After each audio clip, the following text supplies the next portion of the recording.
Em nome do Pai, do Filho e do Espírito Santo. Amém. Inspirai, Senhor, as nossas ações e ajudai-nos a realizá-las, para que em vós comece e para vós termine tudo aquilo que fizermos por Cristo, Senhor nosso. Amém. Santa Maria, Mãe de Deus, rogai por nós. Em nome do Pai, do Filho e do Espírito Santo. Amém. Uma alegria estarmos juntos aqui nesse programa ao vivo, mais uma vez, e agora estamos iniciando o mês de setembro. O mês de setembro aqui no Brasil, nós celebramos o mês da Bíblia. A Igreja Católica no Brasil quer dedicar esse mês de forma especial, porque é o mês em que nós celebramos também a memória do grande biblista São Jerônimo, para nós podermos exatamente meditarmos mais nesse grande dom, nesse presente extraordinário, presente precioso de Deus que são as Sagradas Escrituras. Agora, um fato triste que aconteceu nesses últimos dias foi uma polêmica um pouco, a meu ver, um pouco gratuita, do pastor Silas Malafaia com o Dom Henrique Soares da Costa. Veja, o pastor Silas Malafaia ficou perplexo diante de um ensino do Dom Henrique, em que o Henrique, gravando um vídeo ali para alguns amigos que estavam ali presentes, ele estava falando para um grupo de jovens, os jovens gravaram aquilo, e ele falando aquilo que é a doutrina católica, que sempre foi a doutrina católica a respeito das Sagradas Escrituras. O pastor Silas Malafaia reagiu. Eu não sei se, assim, o que é que me causa mais surpresa, né? Se foi o modo como ele reagiu ou se foi o assunto, né? Porque, assim, eu acho que faz 500 anos que nós estamos de acordo que não tem acordo. Ou seja, me causou um pouco perplexidade o fato de ele ignorar a posição da igreja e de achar que aquela era a posição de um padre. Não, aquela não é a posição de um padre, aquela é a posição do magistério da Igreja Católica faz 2000 anos. Vamos daqui a pouco dizer do que é que se trata, quem não assistiu o vídeo, saber qual é o conteúdo. Mas eu gostaria de dizer logo no início desse programa que nós vamos então refletir sobre qual é o relacionamento entre igreja e Bíblia, não é? E nesse relacionamento de igreja e Bíblia, saber qual é o pensamento da Igreja Católica. Por isso eu convido aos fiéis católicos aqui a estudarem nós de forma bem tranquila e entendermos qual é o ensinamento da Igreja de 2000 anos. Quero dizer também que nós católicos, principalmente no mundo em que nós nos encontramos agora, nós estamos aqui no Brasil, bem concretamente, bastante próximos dos evangélicos, no sentido político. Ou seja, nós temos discordâncias religiosas, eu inclusive disse isso no próprio Congresso, quando o pastor, né, Silas Malafaia coloca ali toda essa perplexidade dele eu acho que isso tudo só cria dificuldades de nós mantermos um relacionamento sadio. Quando eu estive no Congresso, eu vejo claramente às vezes que a gente tem que lutar pela família, quando a gente tem que lutar pela vida. Quantas e quantas vezes a bancada evangélica é uma aliada bastante forte, bastante importante para nós, e eu acho que ficar agora jogando pedra uns nos outros, né, não vai ajudar em nada. Eu acho que a gente tem que, com clareza, saber que nós não temos um acordo com relação a isso. Ou seja, não há acordo entre a Igreja Católica e a Igreja Evangélica. Está muito bem, vamos nos respeitar mutuamente, mas saber que os nossos inimigos, ou seja, os inimigos do cristianismo, estão bem unidos contra nós.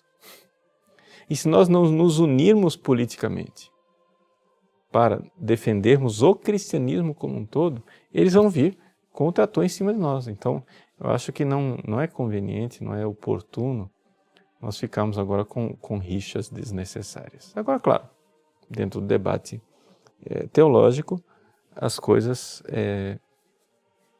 podem acontecer. Bom, qual é então a doutrina da Igreja com relação a essa realidade da Bíblia e da Igreja Católica? De onde veio? Quem veio antes, né? Como se fosse um debate assim, foi o ovo ou foi a galinha? Quem veio antes? Veio a Igreja ou veio a Bíblia? O Dom Henrique Soares da Costa colocou com grande clareza que há uma precedência da Igreja. Ou seja, antes da Bíblia existe a Igreja. E por que é que antes da Bíblia existe a Igreja? Por uma razão muito simples. Porque a Igreja Católica, né, compreende que nós só aceitamos a autoridade das Sagradas Escrituras exatamente porque é o que foi recebido pela tradição da Igreja e pelo magistério. Vejam, aqui vamos colocar as coisas com clareza. Veja só, o pastor Silas Malafaia comete um grave erro de lógica. Aquilo que a gente chama de o sofisma do termo médio. Qual é o silogismo, qual é o raciocínio do pastor Silas Malafaia? É o seguinte: Jesus é a palavra de Deus. Jesus é anterior e é mais importante do que a Igreja. Conclusão: a palavra de Deus é anterior e mais importante do que a Igreja. Sim, só que acontece o seguinte: o problema é que, uma vez você considera a palavra de Deus como sendo o Verbo eterno, a segunda pessoa da Santíssima Trindade, e outra vez você considera a palavra de Deus como um livro, as Sagradas Escrituras. Ora, é evidente que isso aqui é um sofisma. É evidente que todos os católicos estão de acordo com os evangélicos quando nós dizemos que a palavra de Deus, a segunda pessoa da Santíssima Trindade, que se encarnou, é muito mais importante do que a Igreja, porque ele é a cabeça da Igreja, ele é a origem da Igreja, e sem Jesus Cristo não haveria Igreja. Sem a palavra de Deus não haveria Igreja. Mas não estamos discutindo a respeito da palavra de Deus. Se você for prestar atenção no vídeo do Dom Henrique, o Dom Henrique não usa a expressão palavra de Deus, ele usa Bíblia, ele usa Sagrada Escritura. Não é? Portanto, não vamos aqui confundir as coisas. Não é? Ou seja, a Igreja ela nasce da palavra de Deus, porque a palavra de Deus é uma pessoa. Essa pessoa é Jesus Cristo. Então a Igreja nasce da palavra de Deus, que é Jesus Cristo.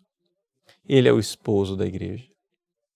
E, portanto, a Igreja divina, né, que saiu do peito aberto de Cristo, como Eva saiu, né, do lado de Adão, a Igreja, ela realmente tem essa realidade de dependência do Cristo. Mas acontece que Jesus morreu, ressuscitou, subiu aos céus, enviou o Espírito Santo, veio à igreja em Pentecostes e Jesus não deixou nenhuma linha escrita. Eu tenho aqui uma cópia grega, original grego, do Novo Testamento. Aqui estão, nesse livrinho aqui, estão os 27 livros do Novo Testamento. O que está aqui é totalmente, absolutamente igual, tanto para os católicos como para os protestantes. Não há nenhuma discussão a respeito dos 27 livros do Novo Testamento. Tanto católico como protestante aceitamos os 27 livros do Novo Testamento. Portanto, eu vou deixar de lado a discussão a respeito do Antigo Testamento. Por quê?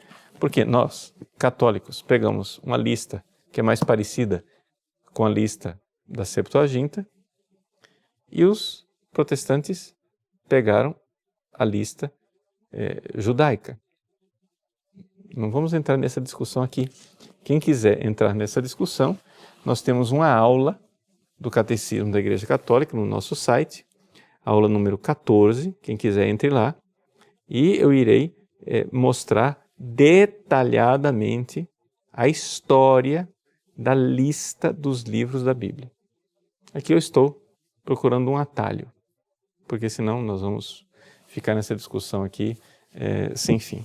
Então, quem quiser ver um estudo científico, né, a respeito do cânon das Sagradas Escrituras, você vai encontrar lá no nosso site, a aula 14 de Catecismo, em que o que nós apresentamos lá, devemos enormemente ao estudo, à pesquisa do Alessandro Ricardo Lima, que escreveu um livro chamado Cânon Bíblico, a Origem dos Livros Sagrados.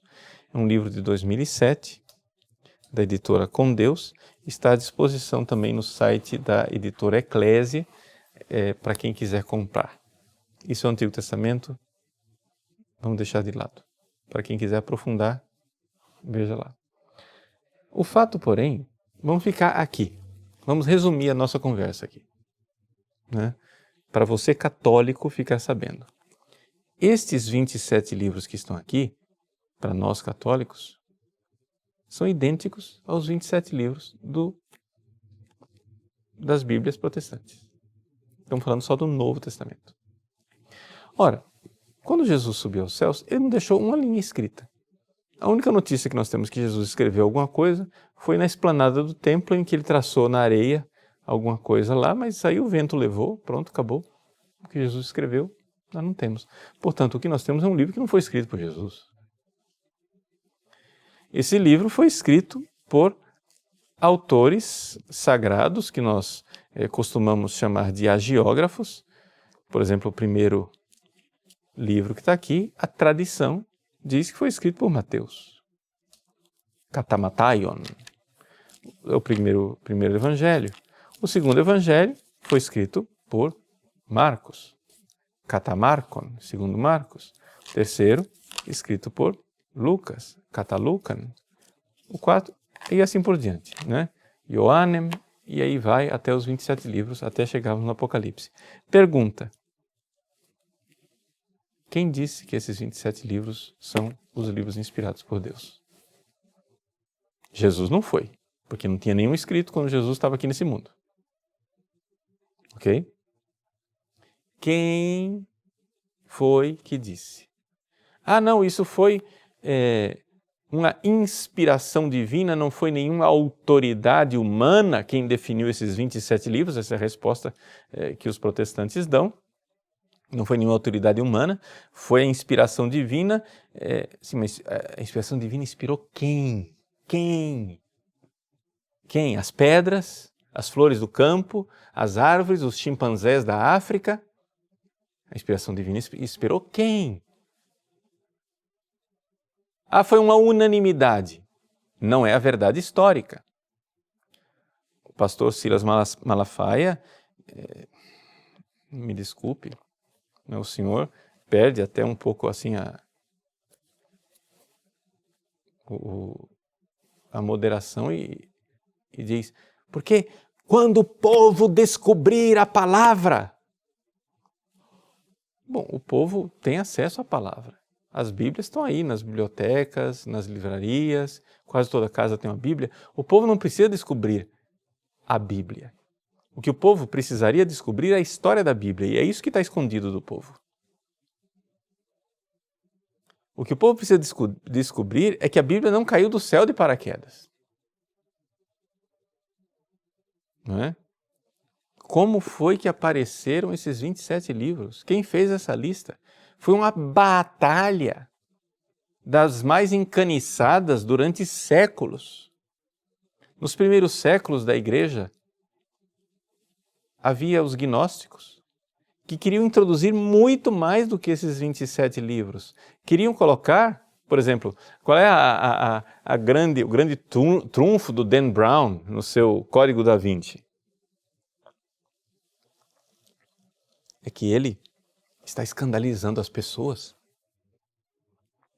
Porque, imagina, havia outros evangelhos, havia o Evangelho de Maria Madalena. E a Igreja Católica jogou fora. Vejam. Sim. E daí? Nós católicos sabemos disso há 2000 anos. É evidente que havia muito mais evangelhos do que esses 4 que estão aqui. Havia o Evangelho de Maria Madalena, o Evangelho de Tiago, os Evangelhos da infância, havia o Evangelho carpocraciano de São Marcos, havia tantos outros evangelhos. Outras epístolas, como a Epístola de Barnabé, outros atos dos apóstolos, não é? E não entraram na Bíblia. Mas não entraram na Bíblia por quê? Os gnósticos, eles queriam colocar tudo isso dentro da Bíblia. Eles queriam colocar lá o Evangelho de Maria Madalena, que fala que Jesus beijou Maria Madalena, que Maria Madalena era a discípula amada de Jesus, etc, etc. A igreja não aceitou esse Evangelho como sendo canônico, ele não é inspirado, ele não é palavra de Deus. E enquanto os gnósticos queriam colocar muito mais livros aqui, havia outros, né? Como os marcionitas, que seguiam o herege Marcião, que queriam tirar. Eles queriam, não era 4 evangelhos, eles só aceitavam o evangelho de Lucas. E ainda com censuras, ainda tiravam uns pedaços de Lucas. Aceitavam só as cartas de São Paulo e o resto jogaram fora.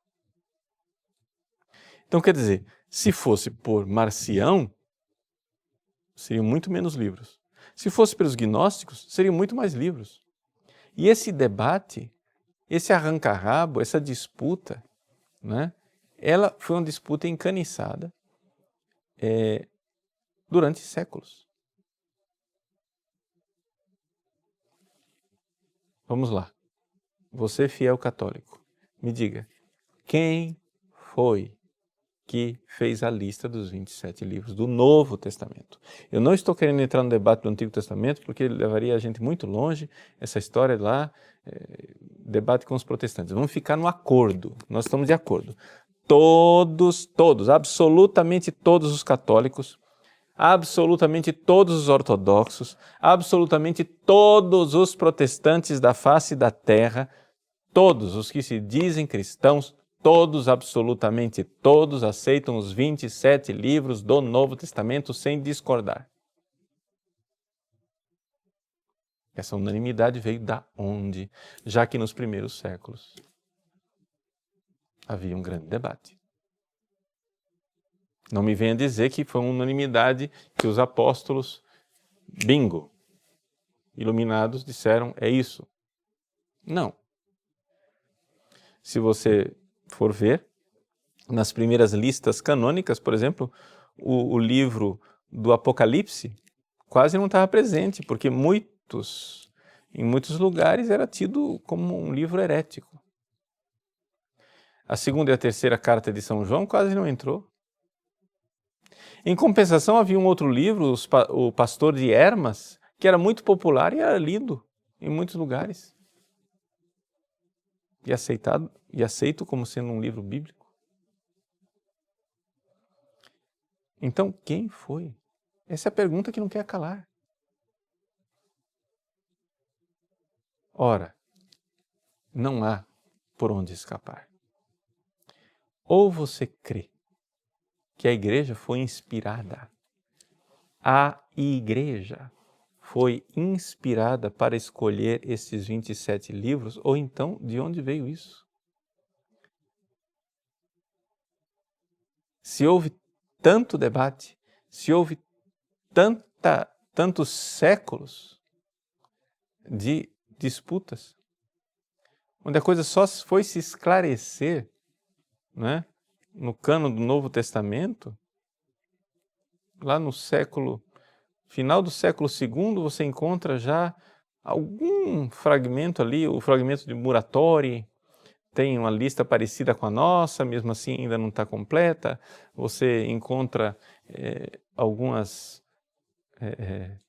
coisas, de tal forma que o próprio Santo Agostinho, né, ele ainda fala dos livros do Novo Testamento como se fosse ainda uma coisa debatida. Ele põe lá um critério, diz, olha, vamos adotar o livro que a maior parte das dioceses aceita, principalmente as dioceses mais antigas, as dioceses de origem apostólica, na época de Santo Agostinho.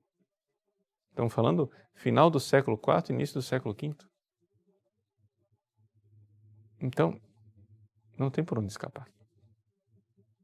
O problema, mas esse é um problema dos protestantes, não é um problema nosso. O problema é que Martinho Lutero, Calvino, os primeiros protestantes, eles resolveram não crer na igreja. Eles optaram, eles vieram com essa novidade de crer na Bíblia. Acontece que isso não tem... É como querer que um homem fique de pé em cima dos próprios ombros dele. Ou seja, quem dá fundamento à Bíblia é a própria Bíblia. Não pode ser. Quem dá fundamento à Bíblia não é a Bíblia. Esse livro aqui não é assim, encadernado, bonito, impresso num formato tão manuseável. Se você for copiar esses 27 livros em manuscritos, você vai ter um volume enorme, né? E é evidente que isso não estava num volume só, isso era uma biblioteca. Eram 27 livros mesmo. É por isso que a palavra Bíblia é plural. Biblion é um livro. Bíblia são os livros. Então, as Sagradas Escrituras, os livros do Novo Testamento, eles foram escolhidos pela igreja. Portanto, vamos agora responder. Como é que nós temos os livros do Novo Testamento? Nós temos o livro do Novo Testamento porque a tradição da igreja, ao longo dos séculos, foi, com a inspiração divina, fazendo a lista dos 27 livros. E a partir disto, quando esta tradição já estava solidificada e havia uma quase unanimidade por parte do orbe católico, então o magistério da igreja fez a lista, né? De tal forma que nós temos uma lista das mais antigas feita pelo Papa Damaso, não é? Está aqui no Denzinger Hünermann, né?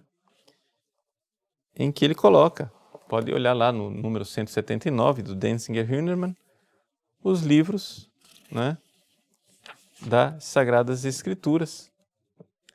E nós temos aqui uma lista, que é a lista que nós temos. Ele diz, os Evangelhos, segundo Mateus, Marcos, Lucas, João, os Atos Apóstolos, as Epístolas de Paulo, que são 14, como nós temos hoje, né? Contando aos Hebreus como sendo de São Paulo. Ele coloca o Apocalipse de João, coloca as Epístolas de Pedro, de Tiago, as 3 Epístolas de João, de Judas e pronto. E aí terminou o cânon do Novo Testamento. Está aqui, no número 180 do Denzinger Hünermann, pelo Papa Damaso. Mas vamos lembrar, né? Está aqui, o Papa Damaso, né? Ele foi Papa, e essa lista aqui do cânon, do Decretum Damasi, é do ano 350. Nós estamos aqui no 4º século. Então, veja só, que coisa, né? Nós temos que crer na igreja. Ou seja, houve uma tradição e depois o magistério bateu o martelo. Então, veja, quais são as fontes da revelação divina? É a Bíblia e é a tradição. Mas antes que a Bíblia existisse, havia a tradição. Repito, antes que a Bíblia existisse, havia a tradição. Por exemplo, o próprio São Paulo, vamos pegar aqui uma Bíblia em português para facilitar a nossa vida, não é? São Paulo, vamos pegar a carta de São Paulo aos Coríntios, que, segundo os estudos exegéticos mais recentes, não é? Foi escrita mais ou menos no ano de 52 depois de Cristo. 52 depois de Cristo, vamos fazer as contas, nós estamos falando aí de 20 anos depois que Jesus, 19, mas 20 anos para arredondar, 20 anos depois que Jesus tinha morrido, ressuscitado e subido aos céus. 20 anos depois, nós temos a primeira atestação da ressurreição de Jesus colocada por escrito. 20 anos depois. Então, olha lá, primeira carta de São Paulo aos Coríntios, capítulo 15. Ele diz assim: Irmãos, quero lembrar-vos o evangelho que vos anunciei e que recebestes, no qual estáis firmes. Pois nele sois salvos, se os estáis guardando, tal qual ele vos foi anunciado. A menos que tenhais abraçado a fé em vão. De fato, eu vos transmiti, antes de tudo, o que eu mesmo tinha recebido. Eu vos transmiti, isso é tradição, o que eu tinha recebido. E aí ele começa a falar, a saber, que Cristo morreu pelos nossos pecados, segundo as Escrituras, foi sepultado e ao terceiro dia foi ressuscitado, segundo as Escrituras. E é interessante essa menção de segundo as Escrituras. Aí você vai buscar no Antigo Testamento, porque aqui para São Paulo, o Novo Testamento não tinha sido, esses 27 livros aqui não tinham sido escritos ainda, só tinha sido escrito as cartas de São Paulo aos Tessalonicenses e a carta aos Coríntios, basta. Os Evangelhos, ainda nada. Essa é a primeira notícia escrita que nós temos da ressurreição de Jesus. E é interessante que São Paulo então cita as Escrituras como sendo as Escrituras judaicas, aquelas do Antigo Testamento, e diz assim, Jesus ressuscitou dos mortos segundo as Escrituras. Mas você vai lá procurar no Antigo Testamento, você não encontra nenhuma referência de ressurreição do Messias segundo as Escrituras. Você não encontra nada de que o Messias iria morrer pelos nossos pecados segundo as Escrituras. A não ser que você leia a Bíblia do Antigo Testamento, como a Igreja Católica sempre leu, com uma chave tipológica, ou seja, uma chave espiritual.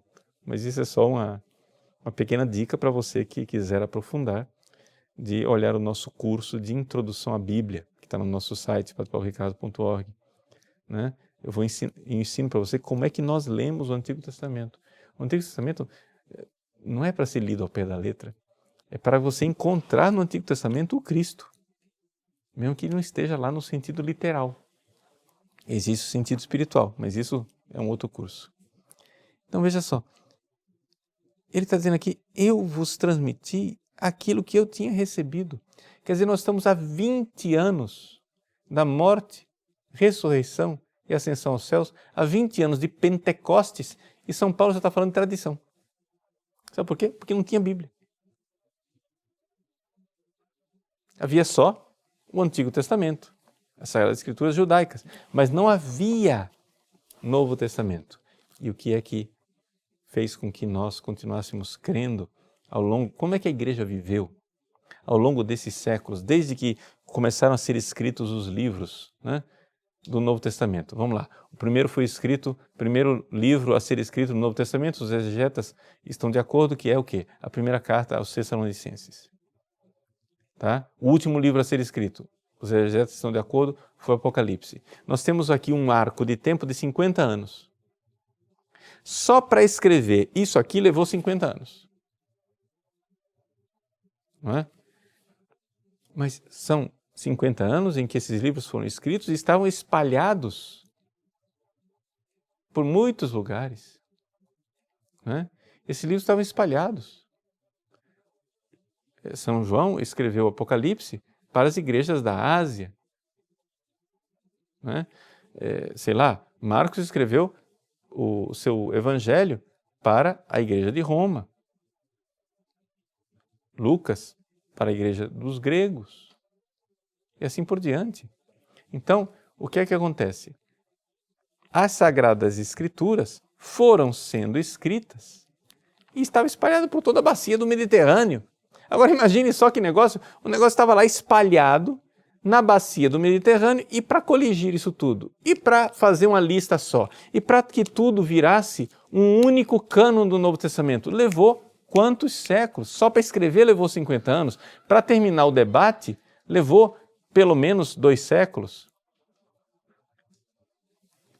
Como é que a igreja viveu durante 2 séculos sem um Novo Testamento? Já se perguntou isso? Ou seja, nós estamos falando aqui da época de ouro, da época dos mártires, da época da igreja em que os mártires verdadeiramente derramaram seu sangue. Gente, a igreja dos mártires não tinha o Novo Testamento como nós o conhecemos. Tinha fragmentos, tinha um livro aqui, outro lá, espalhado. Já parou para pensar nisso?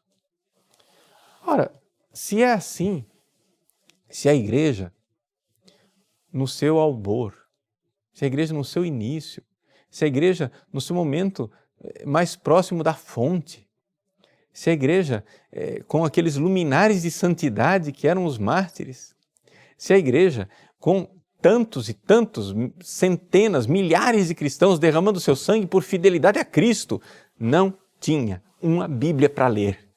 Do que é que vivia esta igreja? Vivia da palavra de Deus.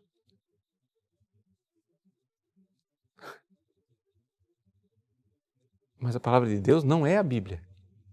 A palavra de Deus é o Cristo. E quando ele subiu aos céus e enviou o Espírito Santo, ele veio fazer morada em nós. Portanto, a igreja, corpo vivo de Cristo, vivia neste mundo. A igreja dos santos, a igreja dos que tinham fé, não precisavam de Bíblia. Esse princípio da sola Escritura, ele é tão alheio à tradição e à história da igreja, que ninguém jamais poderia sequer pensar de dizer a Bíblia é o único critério da fé, antes de acontecer um fenômeno que aconteceu antes do nascimento de um rapaz chamado Martinho Lutero. Porque antes de Martinho Lutero nasceu Gutenberg. Antes de Martinho Lutero, Gutenberg inventou a imprensa. E então, a partir daí, tudo bem, ótimo, né? Se a sua igreja nasceu há 500 anos atrás, quando nasceu a imprensa, então eu entendo que a sua igreja precise tanto de volumes impressos, escritos. Mas aí eu pergunto para você como é que a igreja viveu os outros 1500 anos, se não tinha imprensa. Fica fácil Lutero, com um instrumento chamado imprensa, dizer que agora precisamos colocar uma Bíblia na mão de todos os cristãos, para que todos os cristãos façam o livre exame das Escrituras. Está fácil. Por quê? Porque afinal, você tem imprensa. Mas você só pôde imprimir a sua Bíblia, Lutero, porque monges católicos durante séculos fielmente copiaram essa Bíblia, onde uns manuscritos iam ficando velhos e se deteriorando, e eles já iam escrevendo e copiando em outros, de tal forma que, se não fossem esses copistas, nós não teríamos Bíblia.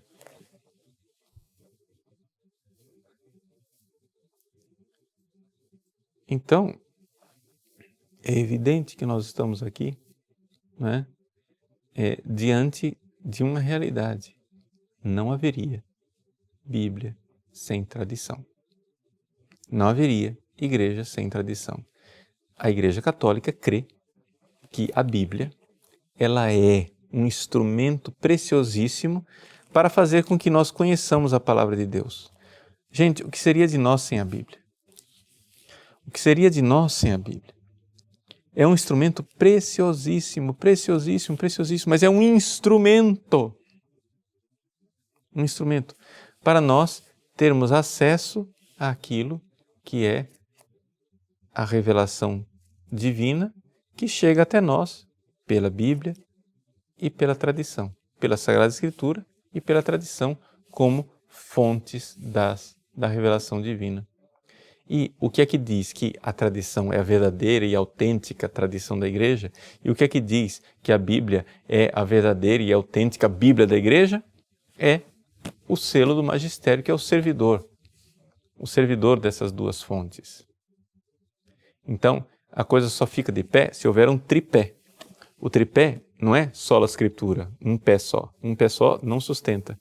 Os três pés são tradição, Sagrada Escritura e magistério. A tradição, ela precede, porque ela é a própria vida da Igreja. Depois, a tradição foi colocando, por inspiração divina, por escrito, alguns livros. Esses livros espalhados depois foram sendo escolhidos pela própria tradição, a própria Igreja iluminada ia escolhendo esses livros, até que finalmente, quando se chegou a um quase consenso, o próprio magistério chegou e disse, não, são esses 27 livros, sim, e a partir destes 27 livros, nós temos o cânon do Novo Testamento. Essa é a história da Bíblia, pelo menos no Novo Testamento, naquilo que é o que nós temos de principal e de mais importante. Portanto, a palavra de Deus é Jesus, encarnado, o Verbo encarnado. A Sagrada Escritura é um instrumento para fazer com que nós possamos ter acesso a Jesus. Por quê? Porque Jesus vive nos membros da sua igreja. Ele está vivo nos membros da igreja. É por isso que no caminho de Damasco, São Paulo ouve de Jesus, Saulo, Saulo, por que me persegues? Mas Saulo não estava perseguindo Jesus? Absolutamente não. Jesus já estava no céu há muito tempo. Saulo estava perseguindo os cristãos. E Jesus diz, eu sou Jesus a quem tu persegues. Veja que coisa fantástica. Né? Eu sou Jesus a quem tu persegues. Então essa é a realidade mais importante que nós temos. Né? Do Cristo, que realmente vivo, está vivo na vida da igreja. E então aqui nós temos Jesus, que vivo nos seus fiéis, está falando conosco o tempo todo, e a Bíblia então é uma ocasião extraordinária de nós prestarmos atenção ao que o Cristo está dizendo dentro de nós. Como diz Santo Tomás de Aquino, existe a palavra externa que está aqui, nesse livro, está na pregação, está na vida de um santo, está na tradição da igreja. A palavra externa que ecoa lá fora na história, ela ecoa lá fora para fazer com que nós prestemos atenção na palavra interna do Cristo vivo na vida da igreja que está falando a cada um de nós. Então, é esse o caminho. É assim que nós temos Bíblia e igreja. Ou seja, Jesus é a palavra de Deus. Essa palavra encarnada, ela tem um corpo, que é a igreja. E este corpo, vivendo, não é, a partir da palavra, foi quem escreveu os 27 livros do Novo Testamento. Foi quem escolheu esses 27 livros. Não é? E aí que nós temos a Bíblia tal qual nós a conhecemos. Tá bom? Vamos fazer um pequeno intervalo e a gente volta já para fazermos um pequeno diálogo a respeito do conteúdo deste nosso programa. Tá bom? Até já.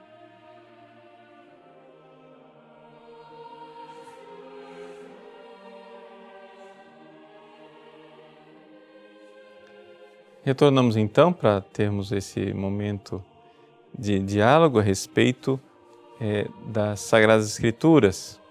Começamos com a pergunta do Davi Vasconcelos. Padre, além da oração, com as leituras diárias disponibilizadas pela Igreja, como ter mais intimidade com a Bíblia? Veja, Davi, uma das coisas que talvez possa parecer estranho seria importante você, em primeiro lugar, né, ter intimidade com aquilo que é a vida espiritual da Igreja. Então, a vida dos santos é muito importante. Além da vida dos santos, livros como A Imitação de Cristo, etc., são livros que vão fazer com que você tenha intimidade com a luz sobrenatural. Ou seja, é importante que você, em primeiro lugar, na sua vida de oração, faça a experiência, né, de ser iluminado pela luz sobrenatural. Por quê? Porque é uma experiência básica e fundamental para a vida espiritual. Se você quiser saber um pouco mais sobre isso, nós temos vários cursos aí falando. Um deles é o Ensina-nos a Orar, mas também o curso nosso sobre o caminho de perfeição de Santa Teresa. É importante que você tenha uma vida espiritual e a partir dessa vida espiritual você se acostume a receber a luz do Cristo ressuscitado. Uma vez que você começou a ter essa experiência dessa luz que te ilumina, aí você começa, então, você pode então ler as Sagradas Escrituras. Mas para ler as Sagradas Escrituras, é necessário também, muitas vezes, você ir atrás de alguns comentários ou exegetas, né, conhecidos, doutores da Igreja. Por quê? Porque isso também ajuda você a aprender. Uma das coisas fantásticas, um dos instrumentos fantásticos para você aprender a Bíblia com essa chave de leitura espiritual da Igreja, dos chamados 4 sentidos da Escritura, é a Catena Áurea de Santo Tomás de Aquino. Então, através da Catena Áurea, ele coloca ali, né, para cada versículo dos Evangelhos, comentários de padres da Igreja, e através desses comentários, né, você vai lá e consegue ver como que se lê. Então você medita aqueles comentários, mais do que ficar somente no texto das Sagradas Escrituras. Porque aí você aprende a ler com a Igreja. Né? Felipe Melo. Padre Paulo, quais os critérios básicos para interpretar a Bíblia como a Igreja interpreta? Felipe, veja, aquilo que eu estava dizendo. A Igreja, ela interpreta a Bíblia no chamado sentido literal e sentido espiritual. Portanto, nunca nós devemos ler a Bíblia somente no sentido literal. Infelizmente é isso que fazem os exegetas modernos. Eles pegam a Bíblia como se fosse um livro do passado e destrincham aquilo. Mas o sentido literal, embora ele seja muito importante, Santo Tomás de Aquino diz que o sentido literal é a base de tudo, em cima dele nós temos que enxergar os outros sentidos chamados sentidos espirituais.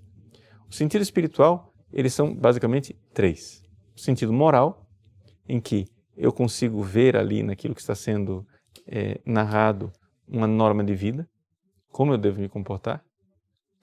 Depois, um chamado sentido alegórico. No sentido alegórico, você vai buscar sempre Jesus. Você deve procurar sempre Jesus que está ali, né? E que, embora não esteja explicitamente presente, a Igreja sempre viu Jesus presente. Então, por exemplo, na criação do homem, eu citei aqui no bloco passado, sei lá, Adão dormiu e Deus tirou Eva do lado de Adão. O Cristo dormiu na cruz e Deus tirou do lado do Cristo, que brotou água e sangue, a Igreja.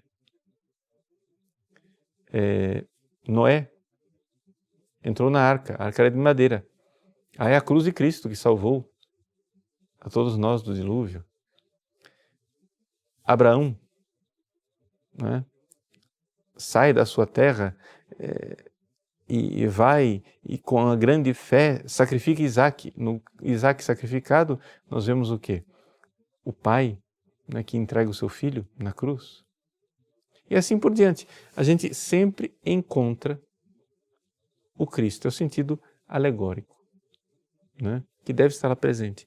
E o terceiro sentido espiritual é o sentido chamado anagógico, porque nos fala, né, da realidade do céu. Quando diante de um texto bíblico, então você deve pegar esse sentido literal, entendê-lo, por isso a exegese é importante, compreendê-lo com profundidade, mas depois você deve sair disto e procurar o sentido espiritual.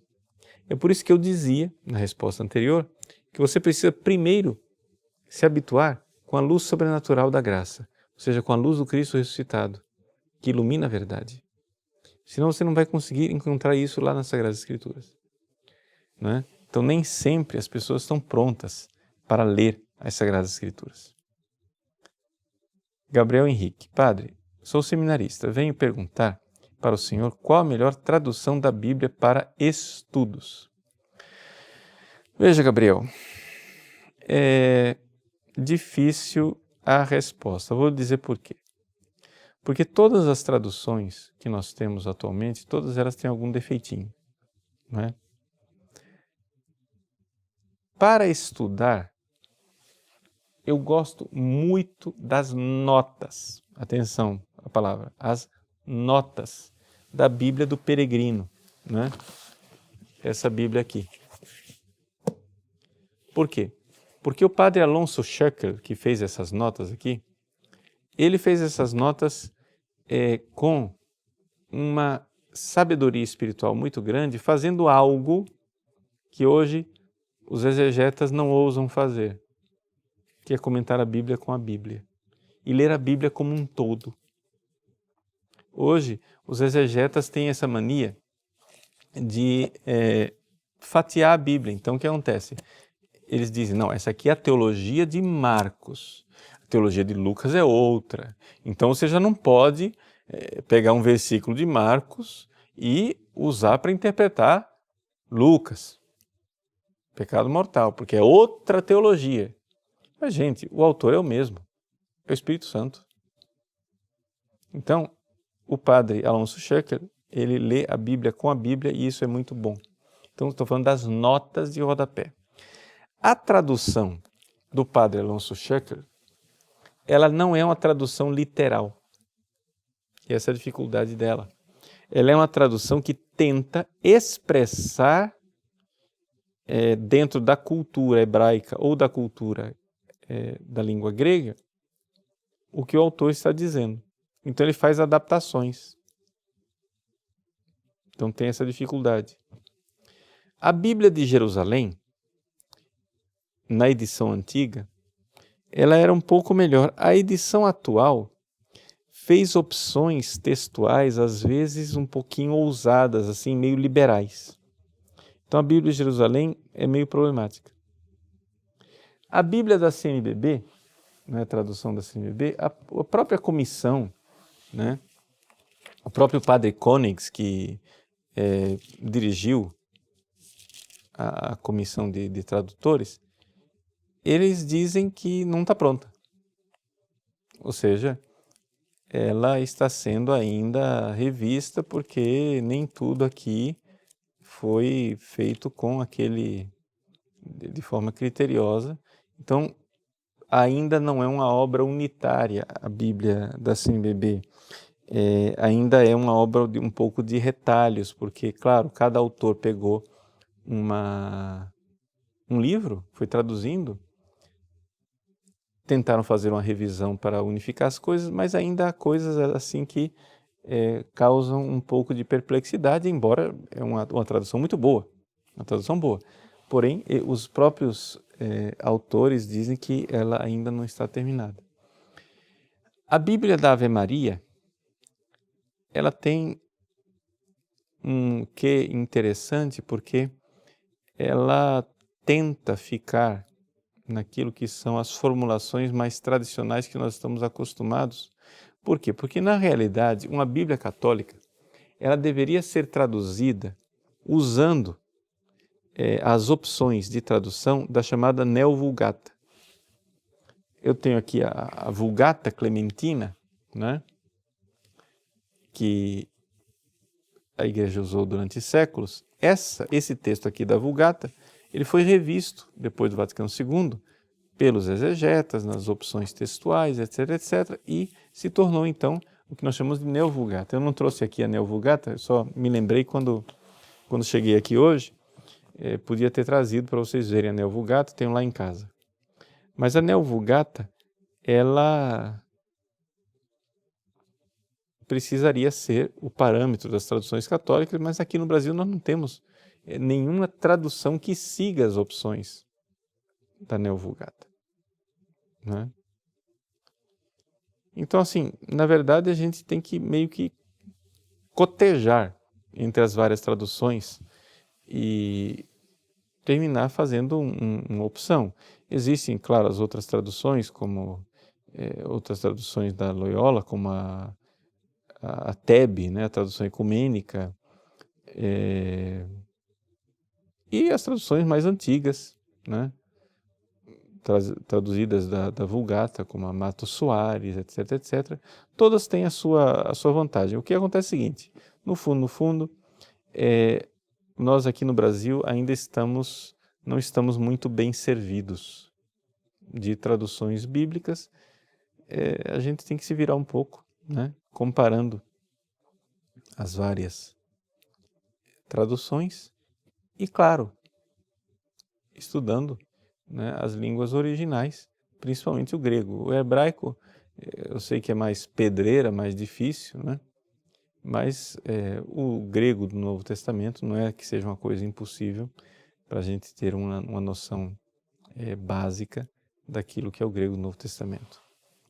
Então, assim, desculpa se a resposta não foi a contento, mas assim, a gente tem que... A solução é ter várias Bíblias, né, e cotejar um pouco uma com a outra. Vinícius Boer Bonafini, padre, sua bênção. Muitos evangélicos alegam que a igreja primitiva não é a igreja católica, apostólica romana. Isso está certo? Vinícius, veja, uma coisa é certa. A igreja dos primeiros séculos não era evangélica, ou seja, não era protestante. Se você for pegar, por exemplo, as cartas de Santo Inácio de Antioquia, que é um mártir do primeiro século, do primeiro para o segundo século, um mártir que teve contato com os apóstolos, você vai ver que nas cartas dele a organização da igreja é uma organização católica, ou seja, o bispo com os seus presbíteros, os seus diáconos, uma igreja diocese com episcopado monárquico, etc., etc. Ele fala claramente desse princípio de nós estarmos em sintonia com a tradição dos apóstolos, de obedecermos aos bispos e ao magistério. Bom, você olha uma descrição dessas, você vê que tem bico de pato, tem asa de pato, tem pé de pato, anda feito pato, faz quaquá, talvez seja um pato. Essa descrição aqui, eu acho que é de igreja católica, né? Então, assim, quando você olha para os escritos dos padres subapostólicos, né, os padres que conheceram os apóstolos, você vê claramente que existe uma continuidade. Aliás, os próprios protestantes liberais, como o Harnack e Companhia Limitada, eles olham para o Novo Testamento e dizem que o Novo Testamento padece, né, de um Frühkatholicismus, ou seja, de um catolicismo primitivo que está lá incubado, como se o Novo Testamento já tem um vírus do catolicismo dentro dele. São protestantes, não sou eu quem estou dizendo, né? Então, assim, essa lenda criada pela historiografia protestante de que a Igreja Católica nasceu com Constantino em 313, que antes a Igreja era pura e santa e que foi se mancomunando com o Estado do Império Romano, que a Igreja se perverteu. Isso daí não corresponde à realidade dos fatos. Você vê claramente que a Igreja pré-constantiniana, ela já era uma igreja de episcopado, uma igreja, pega os livros dos Santos Padres, você vê claramente que as coisas estão em perfeita sintonia com aquilo que é a Igreja Católica de hoje. Então, assim, é evidente que o crescimento orgânico da igreja se vê numa continuidade católica. Então, assim, dizer, não é a igreja primitiva, não, eu não gosto muito da palavra igreja primitiva, porque parece uma igreja imperfeita, né? Um negócio meio primitivismo, não. A igreja dos primeiros séculos, dizer que ela não é católica, né? Fica meio difícil, porque os livros, a atestação, é tudo tão parecido com a Igreja Católica. Uma coisa muito certa, quando você estuda os primeiros padres, você termina fazendo o itinerário de Newman. O cardeal Newman, que era protestante, ele mesmo disse, os padres me fizeram católicos. Os santos padres, vai lá e estuda os santos padres, que protestante você não fica. Se você for estudar os autores dos primeiros séculos, os santos padres da igreja, protestante você não fica. Isso é certeza mais absoluta. Então, dizer que não é a católica, paciência. Ricardo Rodrigues. Padre, sua bênção. Os evangelhos apócrifos, como o de Maria Madalena, foram realmente escritos por quem eles são atribuídos? Ricardo, certamente não, porque são tardios. Não é? Eles são evangelhos que surgiram bastante, assim, pelo menos um século depois dos evangelhos canônicos. E a igreja fez muito bem ao escolher os evangelhos. É interessante como as pesquisas exegéticas nos mostram como a igreja escolheu bem. Realmente, você não encontra nenhum evangelho mais antigo do que os evangelhos que são os evangelhos canônicos. Todos os outros são mais recentes, são obras mais fantasiosas e de data posterior. Rinaldo Braga. Padre, boa noite. Sua bênção. Qual a importância da tradução de São Jerônimo, a Vulgata, para o latim? E foi a partir dela que as outras traduções ocorreram ou buscaram-se textos originais? Bom, Rinaldo, veja, a primeira coisa é que a Vulgata não foi traduzida por São Jerônimo. Isso não é correto dizer historicamente. A Vulgata, ela é uma tradução anterior a São Jerônimo, que já existia, e o Papa Dámaso pediu a São Jerônimo que ele cotejasse e fizesse uma limpa aí para fazer com que o texto da Vulgata estivesse mais próximo do texto grego da Septuaginta. Portanto, os textos com os quais São Jerônimo trabalhava eram estes aqui, em grego. São Jerônimo não sabia hebraico na época que ele trabalhou com a Vulgata, porque ele não tinha ainda ido para a Terra Santa para ter aulas de hebraico. Então, na verdade, ele não traduziu a Bíblia. Ele pegou um texto, a Vetus Latina, né, que já existia, e corrigiu algumas imprecisões da tradução, e foi assim que surgiu a Vulgata. A Vulgata também, ela, ao longo dos séculos, sofreu algumas variações, de tal forma que foi depois a Vulgata Clementina que tornou-se o texto oficial da Igreja durante séculos. Porém, com o Vaticano II, se pediu que se revisasse, porque a ciência bíblica ela progrediu, e se revisasse esse texto da Vulgata a partir dos textos originais. E então se tem a chamada Neo-Vulgata. Hoje, aqui no Brasil, eu não conheço nenhuma tradução que realmente se calque a partir da Neo-Vulgata. Também porque a maior parte dos biblistas, hoje em dia, já não sabem mais latim como deveriam.